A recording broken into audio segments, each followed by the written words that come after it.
project. May you introduce yourself?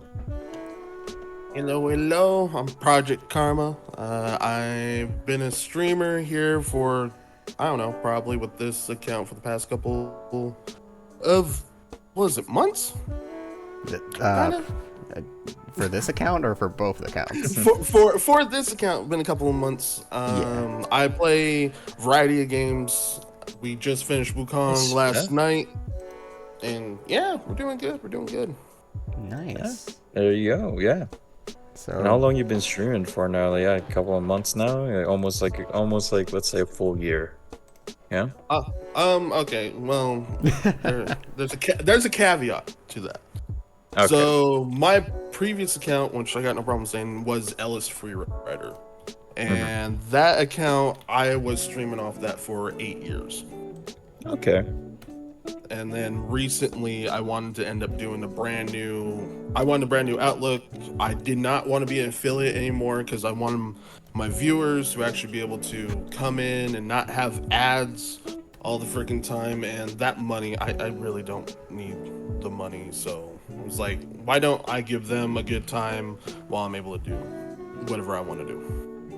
But yeah, let's get through these questions. Right now, I'll be the one to start this whole thing. And project, I'm gonna be asking you some general question, just Mhm. about content creation. Let's start easy. Who or what inspired you to start streaming content creation or content creation? Are there any individuals who have supported you throughout your career that you want to give a little shout out to? I always wanted to do content creation years ago, like back when YouTube was just starting out. I wanted to end up doing all of it, but the ones that actually pushed me into actually streaming, this was I want to say about 10 years ago, was Josh Jepson and Tyler Cedarwall, or Oh, Attacking Toucans, if you guys know who those two YouTubers are. They did a channel together called Versus. Love that channel. All they did was they competed against each other in video games. And I really got interest in that. I was like, oh, that'd be cool to actually be able to compete with like random people and stuff, doing all that. And well, I never got around to actually competing against anyone. Well, no, that's a lie. I competed against one person and they quit and they gifted me the 10 subs that was part of the wager. for this new, I guess, startup for you, how did you Mm-hmm. develop your character or even persona when it comes to streaming? The development of this character that we see here was on a whim. I was Hmm. thinking because I'm from Washington, so shout out to all the people that are from Washington State. Mhm. I was it. We are like a state of rain from where I'm at, the Seattle area. So it's Oh yeah. always raining all the time. So I was like, hey, let's go and have something, related to rain. So a lot of my content and a lot of my stuff, if you check it out, is I have a lot of like weather stuff with me. And I was like, have an Oh, umbrella, I, chill out. yeah, I actually like that theme. So yeah, really good answer. I love the fact that you mentioned the origins of your themed, and for just a quick whim in your experience, because you've done this before, like Mm-hmm. before streaming and everything, but content creation wise, what is the most rewarding part of your streaming, or heck, even your YouTube? That video creation type deal. What was your biggest reward of all that? Uh, let's go and put it for one of my original ideas that I had for the channel back in the day, which I was really excited for, was my death counter. Anybody that has been around with the Ellis Freerider days, death counter was the hugest thing that was on my channel. Everybody loved it.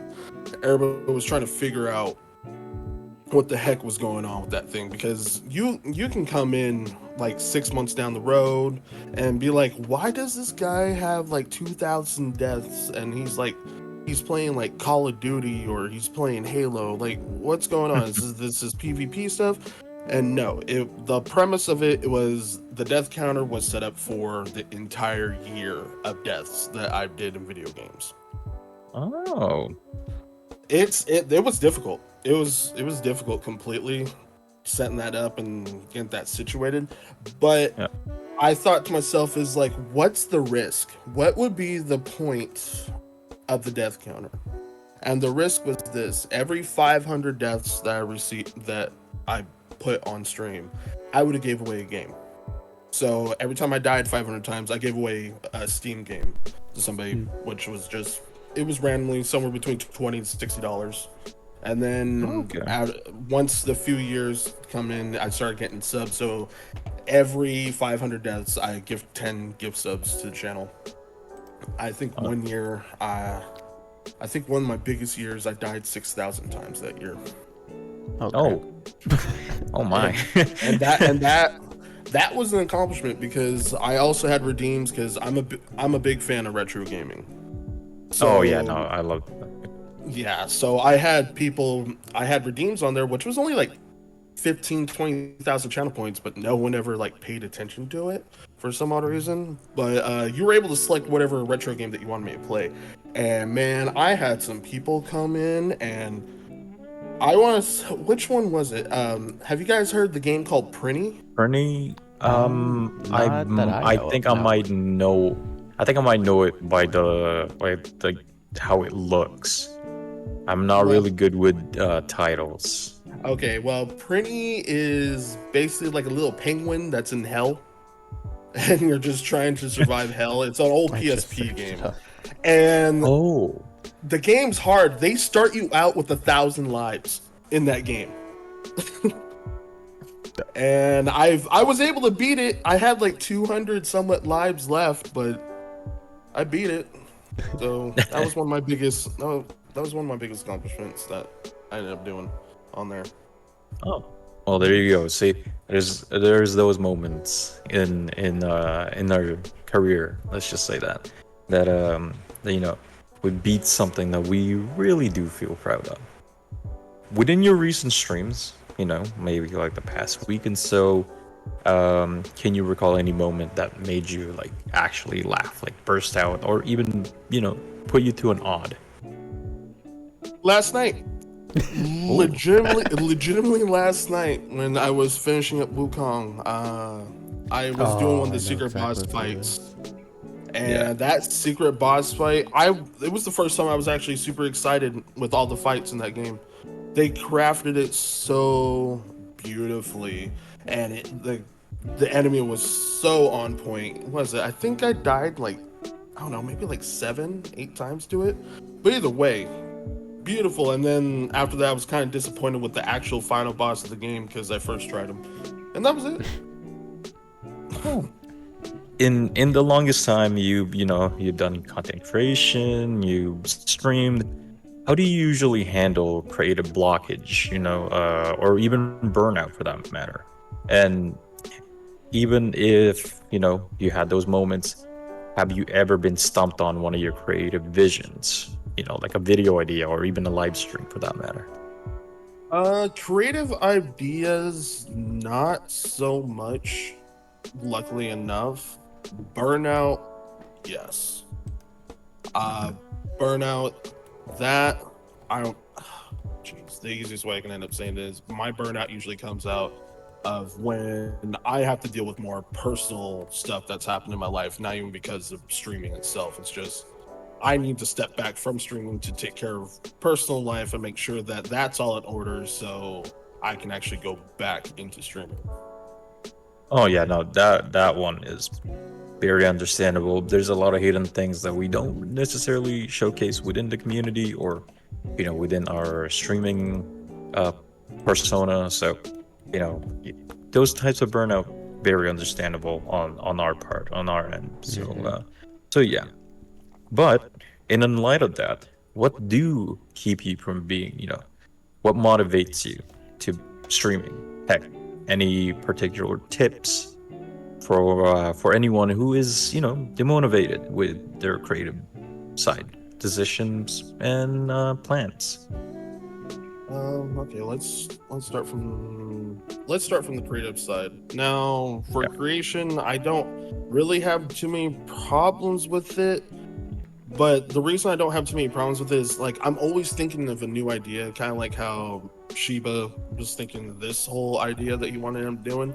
I usually run it across my friends, be like, "Hey, how does this sound? How does that sound?" And most of the time, I get a resounding yes, and then my whole thing is like, "Oh man, how am I going to implement this?" And it's always trying to figure out how to implement the idea that you want to do. And the best way I can say is, if you're on PC or you're on on PC, use Notepad because Notepad is my best friend. Or if you're not on PC, get pen and paper and just write it out step by step. Just write it out, just one little things at a time for that content creation thing that you want to end up doing. For demonetization stuff, if you Yeah, like have like a couple of friends, it's always just a couple of people that can end up just changing the world for you while you're streaming. It could be a friend, it could be a family member, it could be just someone ran from the chat.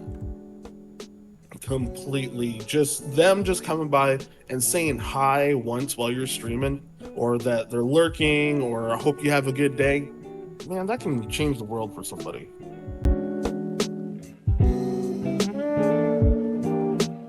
moving on from everything that we just talked about in general question, uh, you know, and this one's gonna be more related to your uh, keen aspects to games. Because I heard you talked about retro games and classic games and all that. Mm-hmm. But if you ever do have a chance, what would be your favorite game to stream and why? Like, if you have a list in mind, what kind of genres and style, or heck, even like, I guess, mode for those games? Like, what would you have in mind and list them out if you want to? Oh, there's tons of games that I love. Well, of course, like you said, retro. But number one would be Legend of Zelda. The Legend of Zelda series is my favorite Ooh, series yeah. ever. It's usually once a year because I always have to play at least Ocarina of Time or Majora's Mask once a year. I'll do a random Zelda month and just play all Legend of Zelda games from modded versions to actual releases. Well, yeah, just to add a little twist here and there, yeah. Oh yeah, I love checking out old N64 modded versions of Majora's Mask and Ocarina of Time, and we'll Yeah. throw in randomizers every once in a while on it, but that's here and there. Well, this is gonna be the question, my not final question, but the question I would ask before Shiva takes over. Um, how do you decide of like which game or content to feature in your channel, whether it's Twitch or YouTube, whether it's related to games, or even just live streaming in general? Most of my stuff is just a spin of the wheel. I'm willing to take people's recommendation and anything else like Yeah. that, but for the most part, I do whatever I feel like I'm in the mood for. Now Okay. Yeah, for now for my actual YouTube content, that's specifically for my Thursday group. Now my Thursday group,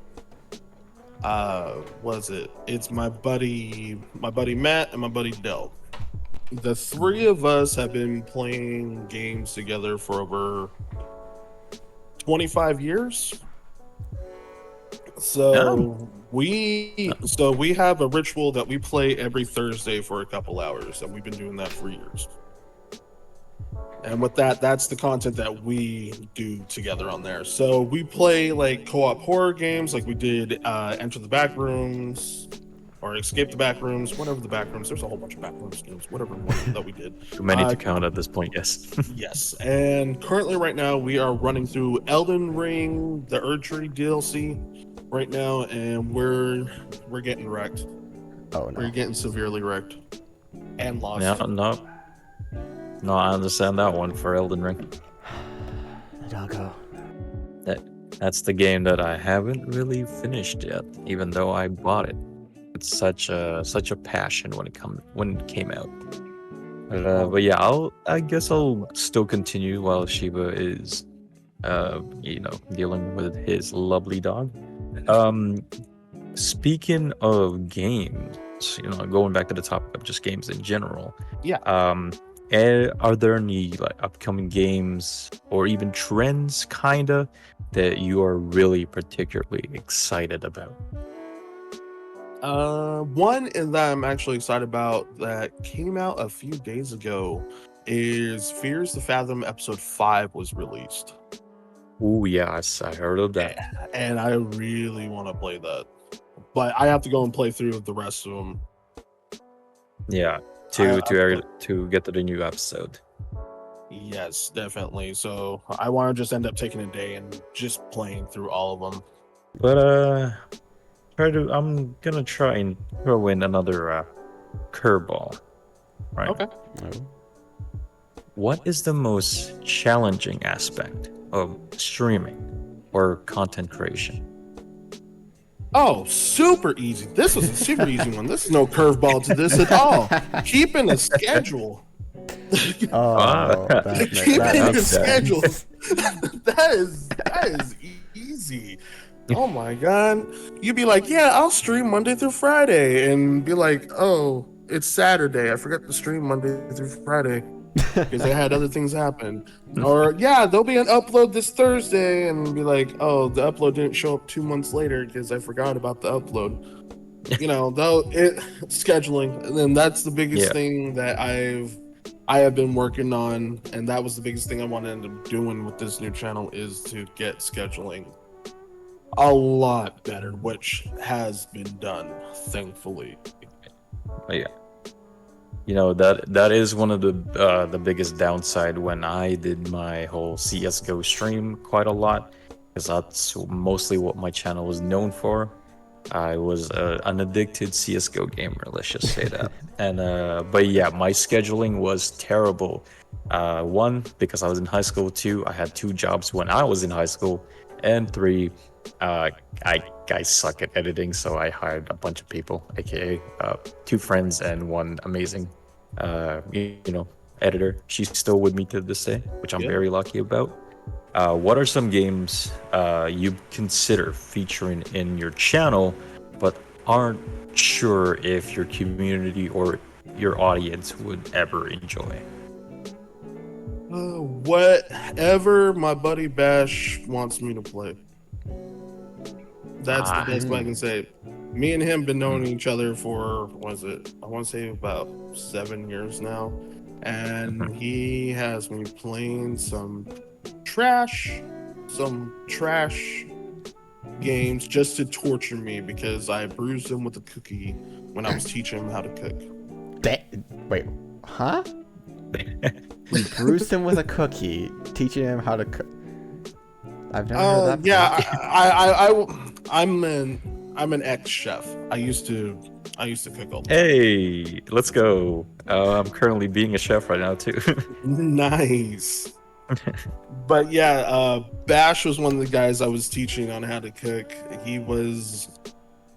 I love this dude. He was taught by one of the executive chefs that was like horrible in this place that we're working at. And he made cookies one day and he's like, do you think you can teach me some of your skills? I was like, yeah, I got no problem with it. And he baked off cookies and I go and check out one of these cookies and it's hard as a rock. And he's like, oh no, the people can still eat it, they can just dip it in milk or whatever. So I was like, oh really? And I chucked it at him as hard as I could, and I left a huge welt on his stomach. And he's like, what's that for? I was like, I thought they can eat it, so I thought I could throw it at you. And after that, he has never let me live that down. So if you ever see him pop around, he's one of my mods in my chat. You ever see him pop around? He's still very, very salty about that. Yeah, a hard cookie needs about 1,000-degree milk to melt to even just goddamn. build. But yeah, Closing that segment, Shiba, you may take the floor now. Sorry Uh, that I took over 2 segments in a row. You were I particularly was a busy little with your bit. furry friend. Yeah, I'm a little Yeah. bit busy with this little love ball of fur who does not want to shut Uh, the fuck up. Where the fuck did he go?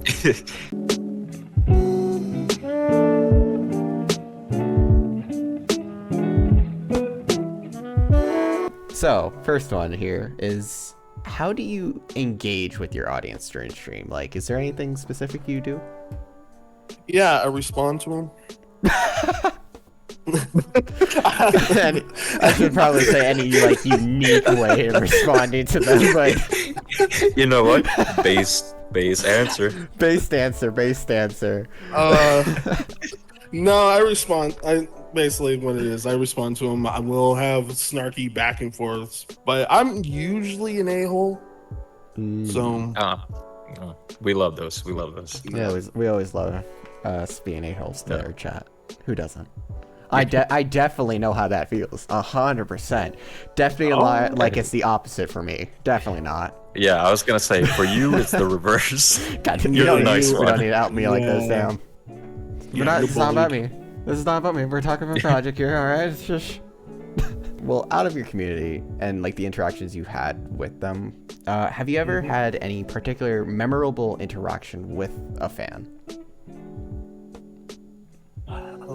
one. There was One. specifically one fan. He followed me before I became an affiliate years ago. Ooh. Phenomenal dude. He followed me for years.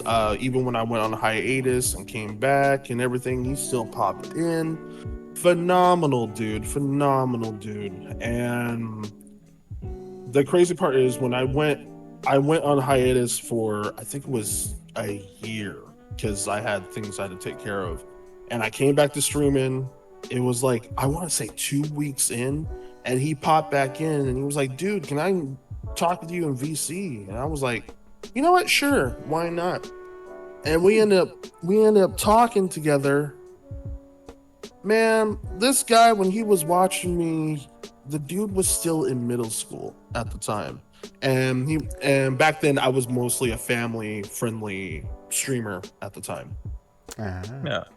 And he was watching all my Legend of Zelda content, all that kind of stuff. And he was just telling me, he's like, man, I was having a troubling time. I was like, I had people around me that made fun of me all the time. I was like, he was just saying how much he was struggling and all the things that he'd been through. And he was like, I'm just shocked that you even kept up with me. You even messaged me back. And then he was telling me that he got accepted into college. He's doing IT. He's got himself into doing IT work. I mean, like, just phenomenal stuff. And yeah, it honestly made me a little teary-eyed. I mean, like, this dude been in my chat for 6 years. And just to have someone like that's just insane. That's fucking incredible story right there. Holy damn, that's a heartwarming story too. Damn. Yeah, it was phenomenal. And I'm still friends with him and stuff like that. And, we keep up with each other here and there. It's like he's actually living life. He has a big group of friends. He's actually not even like connected to like social media or the internet anymore. He's just out there and he's just like, he's happy. And he's just like, thanks a lot. Damn. Yeah. A little help goes like a long way. And I think he was glad to have reached out to you. I'm glad that he reached out to me. He made my day too. Can you describe your community? What are they like? Assholes. Yeah, I had a feeling you were gonna say something like that. They are logical assholes. There's no fantasy in between anything. They will call me out on a heartbeat if I do something wrong, or they will pull back a clip of something that I did. Oh, that's wow. how it was. I was like, they kept me in check. I mean, like my mods. Oh, my mods are. Oh, my mods. My mods gave me gray hairs. Let's just say that my mods gave me gray hairs. They have done the craziest stuff. Again, I have to revert it back to Bash because Bash is a sneaky one. As an exclaimer, you can put it as an disclaimer out there. If you ever see Bash underscore 671 in your chat, pay attention to that dude Oh, because he will abuse it. He will abuse it. He won't like say anything like weird or offensive or nothing. But what? You don't have a cooldown on your hydrate redeem? Hey, you don't have cooldowns on this? Hey, you don't see me Oh, typing in chat? You don't see me doing this? You don't see me doing that? He taught me how to read chat as quickly as I do. I mean, like, I can be like during boss fights and hard games or crazy shootouts, whatever you see on stream, you can type in chat and I'll still be able to read your chat and still be able to do what I'm doing because of him. I did find that So- interesting from last night because I did like message you mid boss fight, and then I'm like, he's not gonna answer this until he's done, and then I just hear you. Oh yeah, Shiba. Blah, blah, blah, blah. I'm like, the fuck. Well, But they're sweethearts at the same time, though. that's good. They're honest. oh yeah. That's always good. We hope everyone's chats are usually, sweet to some extent. It's often it should be balanced, you know. Good balance of assholes and sweethearts. Is there any like piece of advice that you would give to, let's say, some upcoming streamers or some streamers now that are looking to build a community around their content? Easy. Use the tools that the streaming services give you. Use those tools. Clip all the stuff that you got going on because Twitch has this awesome clipping thing that you can end up sending it to TikTok and stuff to be able to get more people in. Start rating a whole bunch of just random streamers and just saying hi, being nice, being cordial, and I want to say the last final thing is don't be annoying. Mm-hmm. I was like, I've been that annoying chatter, especially watching Legend of Zelda streams, and I'll be like, someone's trying to learn how to do something, and I'll just be like, man, that's kind of cool that you're doing that. That's awesome. And they'd be like, shut up. I'm like, oh, my bad. I'm sorry. I thought you were being kind of cool, with the sword swinging and, self-control. So. Going back to some of the things your chat have said to you, but what are some of your hobbies or heck, even interests, like outside of streaming? My biggest hobbies, number one is, of course, gaming. I have been gaming before streaming. That was my favorite pastime to do. Then after that, I love tech, so I decided to teach myself how to do retro gaming repair. Oh yes, that is actually a fun one too.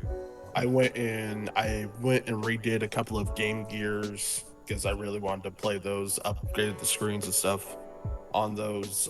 Did plenty of repairs on N64s, PlayStations. I'm all the way up to I can do PlayStation 3s and PlayStation 4 repairs. I just can't do Xbox repairs because it's funky and everything's built in. Yeah, Built it's together weird.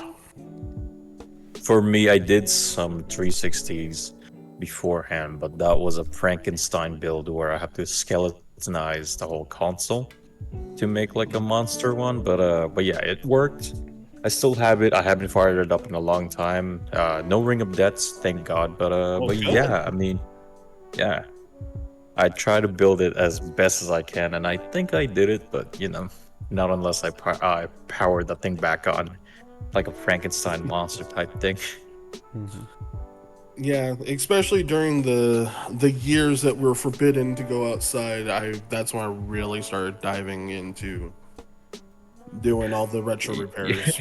You know what? That was the exact same one where most of my earnings actually came from programming, and that was also the time where I dove into that. So, I'm glad to have shared a hobby with someone during the quarantine But yeah, that's how I met a lot of my. Actually, I believe that's how I met a lot of my community is because of retro repair and stuff. I never streamed it, but they always want. I always played retro games, so whatever game I've just finished repaired, we actually ended up playing it on stream at the time.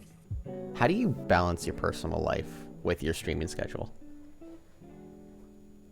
Technically, I don't have a schedule right now. That's how well balanced it is. But no, I'm planning on setting up where I'm actually going to start streaming like right after I'm done with work for the most part. So most of my streams are going to be So most of my streams, I have to wait into seeing because I got some work stuff that's been changing around, but hopefully, was it like 8 or 9 a.m. Pacific Standard Time? I'll end up starting streaming for like a couple hours, like Monday through Wednesday or something, 3 days a week. What's something about you that your audience might not know about you? Oh, this one's actually a pretty good one. I told my audience, but my audience doesn't believe me, and a lot of other people don't either, except for the people that are actually closest to me, is that I have a speech impediment. Really? Yes. And a very bad one at that. Yeah. Now, What was it? oh yeah, no, yeah. I think it took, I stopped stuttering with it, and I was actually able to speak clearly like I can speak now for the most part. 10 years of therapy, speech therapy. But I am glad that you are far better now by the way we hear you and the way you talk so far in the interview, which, not gonna lie, was a surprising discovery for me. Meeting you the first time, I wouldn't know that you would have struggle with speech. Oh yes, very badly. I started when I was like 4 or 5 because my mom used to call me her little Scooby Doo.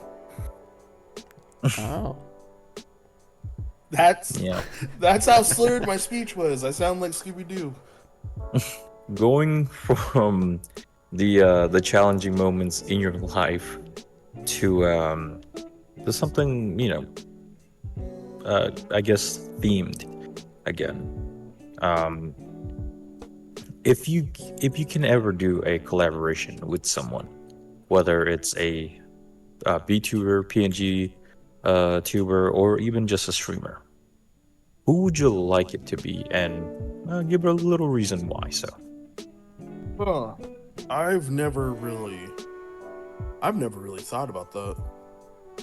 Well, Yeah, I've never really thought about that at all. I was like, I enjoy watching a lot of people, but since I'm like so solo in my own content for the most part, I don't really think about reaching out to anybody like that.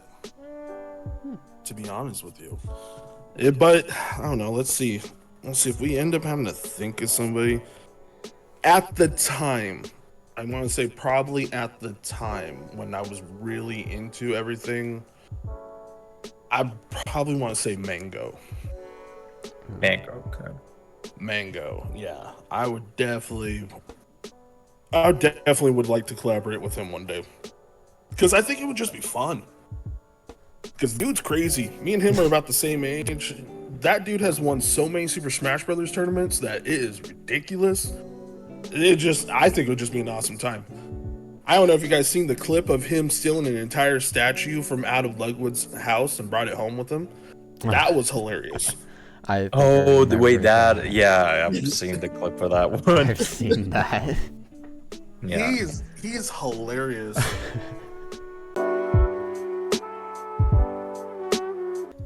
This is our last segment, I would say. Yes, it is our last segment. Yeah. We will be adding more Possibly in the near future. What could be one of your short terms and long term goal for your channel, whether it's Twitch or YouTube? Short-term goal is to stay consistent That's Mm. basically my short term goal right there, is just being as consistent as possible. For me to actually achieve that goal, I've already have like about a little over 150 videos already prepared for 150 days of this year to be posted every single day Mhm. on both YouTube and on TikTok while we're there. Then what was it? And then long term goals. It's gonna stay my long term goal ever since I have actually created the channel, and that's I want to actually end up being able to do charity events. How do you see this future of streaming and, let's say, B-tubing or PNG tubing evolving? How do you see it evolving? I don't see it evolving. I'm Uh-huh. actually been seeing it devolving for the most part. I was like, a lot of people are becoming more and more simplistic and not more and more creative. Hmm. Mm. Mm. I was like, honestly, I I kind of want to say the era of VTubing is starting to get closer to an end. Because that was so huge when it first came out. It was so awesome. It was so aesthetically pleasing at the time, and now it's like it's so flooded. It's so much of it. So someone's going to end up coming up with something newer. To close this lovely interview, first ever interview that I've done, and I'm guessing Shiba have done. Yeah, this is the very To first. yeah, I'm very honored for this. But to close it off, what's the biggest lesson you've ever learned from your streaming journey slash content creation journey? Biggest lesson? Mm. I don't think there'll be just one big lesson. It's just a few. To be honest with that, one, be consistent. Two, end up actually, communicating with everybody with whatever you decide to do, because it makes it easier for you and your community and the people that come around to actually understand what's going on. And three, don't let anybody get to you, and don't let anybody tell you no. I was like, just do what you think that you want to do. Be yourself. It's like, don't try to have a persona. Don't try to do all this crazy stuff. Like, yeah, I'm saying that while I'm over here with the PNG model, but I, but the whole thing is like, I'm not. I'm still being my authentic self. It's just I'm not putting out like, um, my video cam now. It was like someone needs to Yeah, see something, right? It was like yeah, it'd be boring to just look at an empty screen for most people. more like putting more of your persona out there, and less of your actual self. It's more like putting a character within you and chat, but not like a fake character, but like a character that they associate from who you were before, like type deal. But yeah. Yeah, I was like, Mhm. hopefully Shiba can end up confirming this, and a lot of the other people that end up being in Discord chat and stuff with me, is that I'm literally the same on stream as I am in Discord chat. I There's no can, difference. yeah, I can definitely Yeah. confirm that. I was like, there's I, absolutely no difference. It was like, even yeah. if it's just a fan or it was just someone I'm talking to the first time, I don't change. It's like I don't see a point in changing, and I don't see a point of lying either with all that, because I'm lazy and I forget my lies, so I don't want to lie. That does conclude all the questions that we do have for you. And Yeah. we do have to say again, thank you so much for doing this with us. And No problem. like, I was like, I know Yeah. this was your very first thing that you had this idea, Shiba. I remember you talking to me about this, yeah. and like again, like I said, it's a good idea. It's a Mhm. very good idea. I was like, I wasn't expecting you to invite me on here Well, why not? at You're very all. supportive. I am supportive. I wasn't thought I was going to be a part of. Support and a part are two different things.